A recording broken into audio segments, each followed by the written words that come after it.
Утро на телеканале «Россия» продолжают «Вести Чувашия». В студии Дарья Паскарюк. Здравствуйте. На календаре четверг, 9 февраля.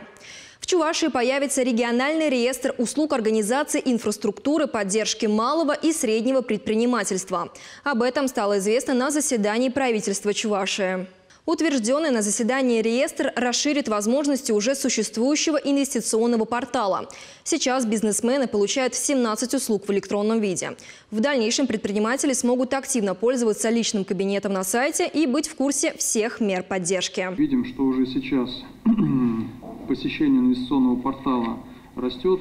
Порядка 20 тысяч человек уже посетили портал. Заводится все больше и больше услуг. В стране снова активизируется пандемия коронавируса. Об этом сообщили в Роспотребнадзоре. По данным федеральной службы, за прошлую неделю показатель заболеваемости вырос почти на треть. Более 60 тысяч случаев выявления ковида. В Чувашии за этот же период было зафиксировано 369 инфицированных. Заболеваемость ОРВИ в республике тоже пошла в рост. Число болеющих на прошлой неделе увеличилось на 18%. Такие цифры приводит региональный Роспотребнадзор. Острую респираторную вирусную инфекцию диагностировали у более чем 8 тысяч человек.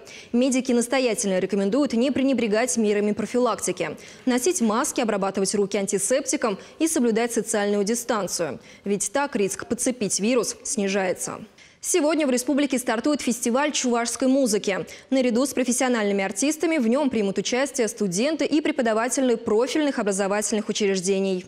Программа фестиваля насыщенная. На различных творческих площадках больше 2 недель будут звучать музыкальные произведения Золотого фонда чувашской музыки и современных композиторов. Фестиваль откроет концертная программа «Голос родного народа» в Чувашской государственной филармонии. Сегодня исполняется 136 лет со дня рождения нашего земляка, легендарного комдива Василия Чапаева. Василий Иванович – участник Первой мировой гражданской войн, начальник 25-й дивизии, знаменитый герой фильмов и книг. Узнать более подробно о жизни военачальника можно, посетив музей Чапаева. Кстати, сегодня там пройдет телемост, который соединит Чувашию с несколькими регионами России. Все они так или иначе связаны с жизнью нашего выдающегося земляка. А теперь к другой теме. В Цивильском муниципальном округе был замечен редкий северный гость – ястребиная сова.